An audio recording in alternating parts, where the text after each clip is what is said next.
Agora vamos passar a palavra ao Luiz Antônio Pudens, vice-presidente da Federação Nacional dos Policiais Federais. Eu vou ter que me retirar, mas me comprometo a dar uma olhada na reivindicação de vocês, viu? Todo carinho. Senhor presidente, queria inicialmente agradecer e já parabenizar o senhor pela iniciativa e também ao senador José Pimentel.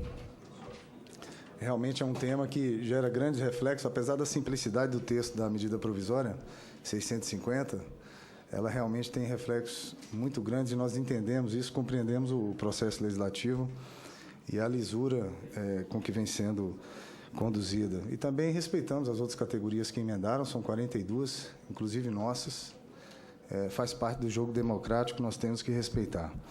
Antes de fazer minhas ponderações, eu queria primeiro elogiar a postura dos delegados Delano e Segovia e também do perito Carlos.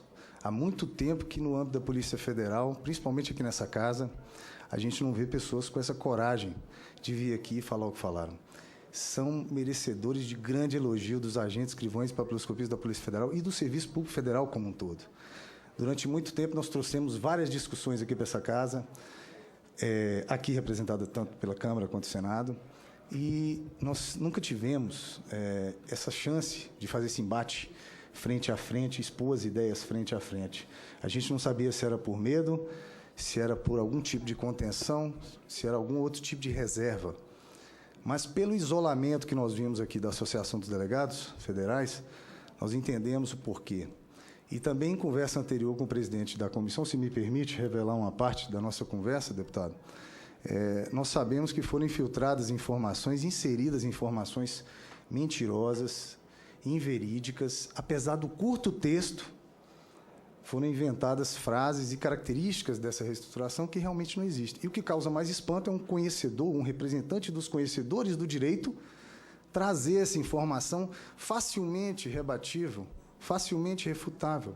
Colegas, governo, fizeram isso aqui com muita propriedade e com muita coragem. Então, quero deixar meus parabéns. Nós vamos espalhar essa notícia pelo Brasil de que há um novo movimento em andamento na Polícia Federal, integrando ao movimento nacional pela reforma da segurança pública. Vocês estão de parabéns.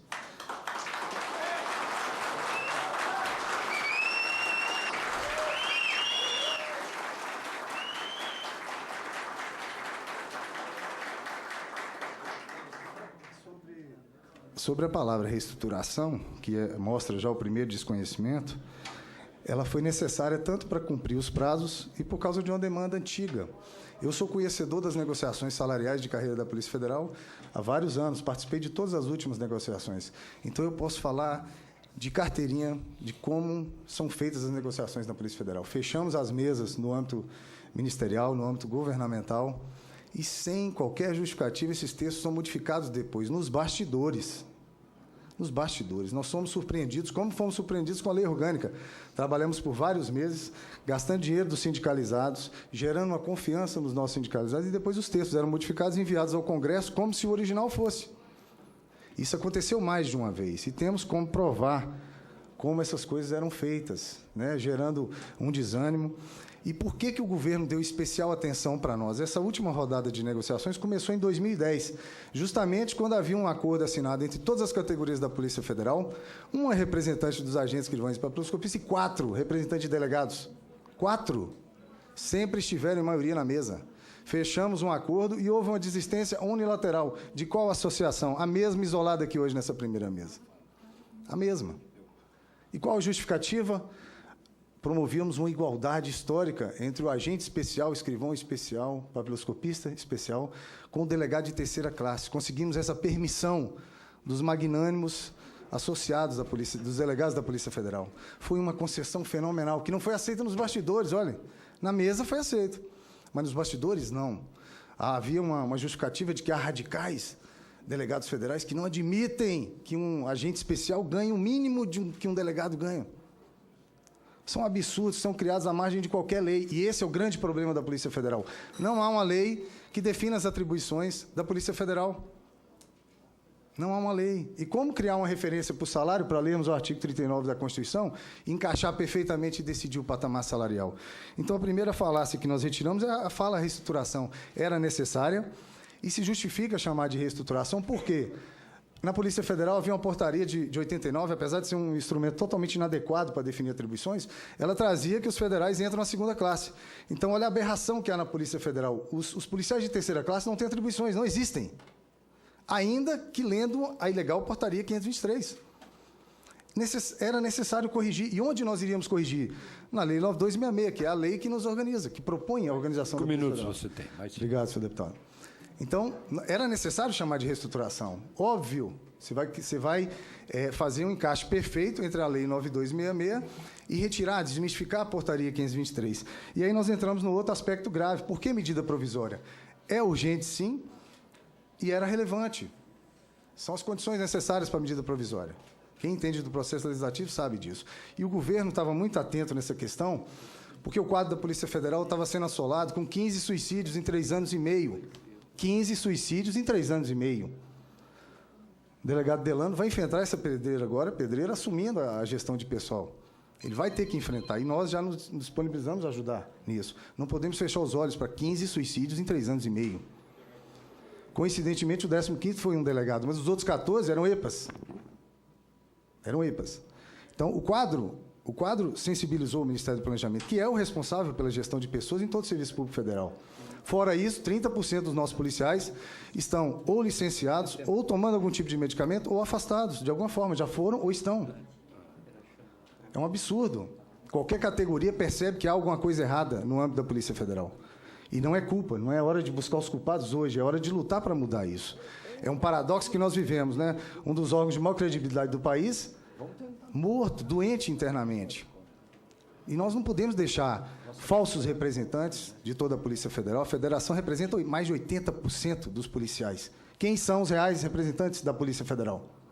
Quem pode trazer a verdade sobre a Polícia Federal sem medo? Porque não precisa de medo. A verdade liberta. É isso. Não precisamos construir ou reconstruir nos gabinetes ou nos bastidores outras verdades que não a real. Então, a justificativa era justamente isso. E sobre segurança jurídica, recentemente, nós anulamos a portaria 523 via judicial. Quer insegurança jurídica maior que essa? Qualquer criminoso preso pela Polícia Federal desde 89 pode questionar os trabalhos da Polícia Federal por absoluta falta de atribuições. Querem segurança jurídica maior do que essa? Se o assunto for segurança jurídica, nós podemos marcar várias reuniões para esclarecer o que nós estamos tentando com essa reestruturação, com essa medida provisória. Então, até sobre isso, nós já conseguimos cercar com essa decisão judicial. E sobre estudos da Casa, deputado Ronaldo Benedetti, senador José Pimentel, não precisam se preocupar. A posição da consultoria do Senado é clara quando opinou na PEC 73, que trata da reestruturação do encaixe perfeito do texto constitucional ao comando sobre carreira única na Polícia Federal. Os consultores dessa Casa foram claros em dizer que a Constituição foi feita, em seu artigo 144, em relação à esfera federal, para que fossem constituídas em carreira única a Polícia Federal, a Rodoviária Federal e a Ferroviária Federal. Somente a nossa não foi reestruturada assim. E nós podemos buscar as respostas, mas acho que os senhores já têm uma quantidade boa de informações para entender o porquê isso não foi feito e o porquê foi mantida uma portaria de 89 do Ministério do Planejamento, ao qual nós não somos ligados. Olha a quantidade de aberrações formais que existem, além da material que foi corrigida agora e chamada de reestruturação. Me desculpe, nós chamamos de reestruturação. Perdão ao Brasil, perdão à sociedade. A Polícia Federal chamou de reestruturação uma correção de uma ilegalidade formal que havia numa portaria, ao qual, repito, um ministério que nós não somos ligados, Ministério do Planejamento, nós somos ligados ao Ministério da Justiça. Então, sob qualquer aspecto formal ou material, essa portaria era ilegal. Não há que se falar hoje nesse questionamento. E sobre eu queria finalizar, deputado, já te agradecendo de novo, agradecendo a disposição de vocês. Eu queria uma palavra aberta aos colegas da Polícia Civil, aqui representados pelo nosso amigo gaúcho. Você é um amigo. Não caia nas mesmas falácias. Temos lutas diferentes, temos lutas boas, e a Federação tem propostas boas para a polícia, para a segurança pública, para o povo brasileiro. Enquanto se discutir nessa casa prerrogativas, sem convidar os policiais todos, nós vamos estar aqui para brigar contra, com muita coragem, com muita força, e vamos fazer isso com conhecimento jurídico, se for preciso, com atuação política. Nós não podemos nos render a essa imposição.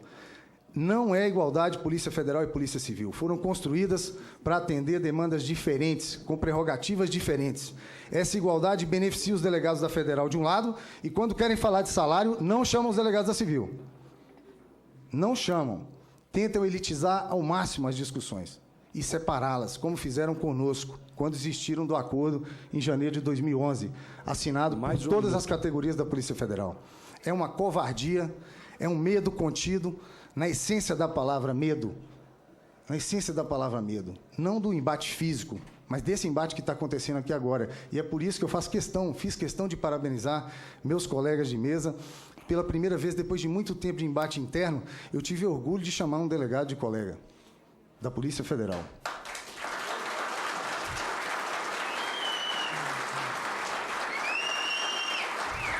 Trinta segundos, por favor.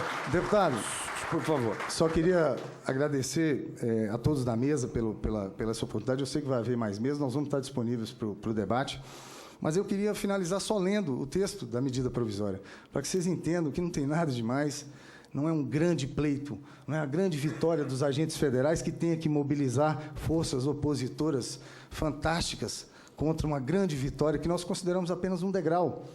Só que na Polícia Federal, para subir um degrau, nós temos que esperar o delegado sair dele. Com mais de 1 minuto. Então vamos lá. Vou lhe conceder mais 30 segundos. Só para ler e resumir essa questão. A carreira policial federal, no singular, é composta por cargos de nível superior, cujo ingresso ocorrerá sempre na 3ª classe, aqui a correção da reestruturação, mediante concurso público de provas ou de provas e títulos, exigindo curso superior completo em nível de graduação, observados os requisitos fixados na legislação pertinente.